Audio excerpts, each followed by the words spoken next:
जैसे एक कोई कंस्ट्रक्शन है, कोई बिल्डिंग है, आप और हम चाहते हैं कि वो बिल्डिंग बहुत लंबे समय तक टिकी रहे, मजबूत बने। 50 साल, 100 साल, 200 साल तक वो बिल्डिंग मजबूती से खड़ी रहे। तो ये ज़रूरी है कि उसकी जो नींव है वो बहुत मजबूत होनी चाहिए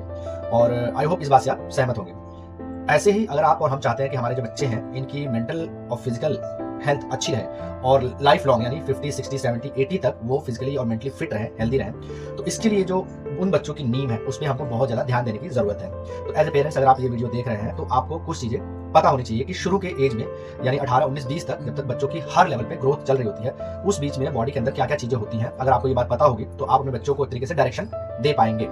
तो यहाँ मैं बात कर रहा हूँ हेल्थ और फिटनेस के पॉइंट ऑफ व्यू से। तो जो हमारे बच्चों की ग्रोथ होती है 18, 19, 20 साल तक, उस बीच में बच्चों के बॉडी जो फॉर्म होती है वो 2 तरीके के टिश्यू से होती है। एक फैट सेल्स बनते हैं नए-नए और मसल सेल्स बनते हैं नए-नए। अब फैट सेल ज़्यादा बनेंगे या मसल सेल ज़्यादा बनेंगे, ये चीज़ें उस बच्चे की लाइफ़स्टाइल पे डिपेंड करता है और बच्चे का लाइफ़स्टाइल हमारे as a parents, as a family पे डिपेंड करता है। तो अगर आपका बच्चा या हमारा बच्चा सेडेंटरी लाइफ़स्टाइल जी रहा है, फिजिकल एक्टिविटी नहीं कर रहा है, स्पोर्ट्स एक्टिविटी में पार्टिसिपेट नहीं कर रहा है और बहुत अनहेल्दी फूड हैबिट्स है उसकी, तो बहुत ज़्यादा चांस है उसकी बॉडी के अंदर जो उसकी बॉडी फॉर्मेशन हो रही है उसमें फैट सेल्स का नंबर ज़्यादा बनेंगे, जो उसकी आने वाली फ्यूचर लाइफ को भी डिसाइड करेंगे कि बच्चा नॉर्मल लाइफ जिएगा या लाइफ़स्टाइल डिजीज़ के साथ अपनी लाइफ जिएगा।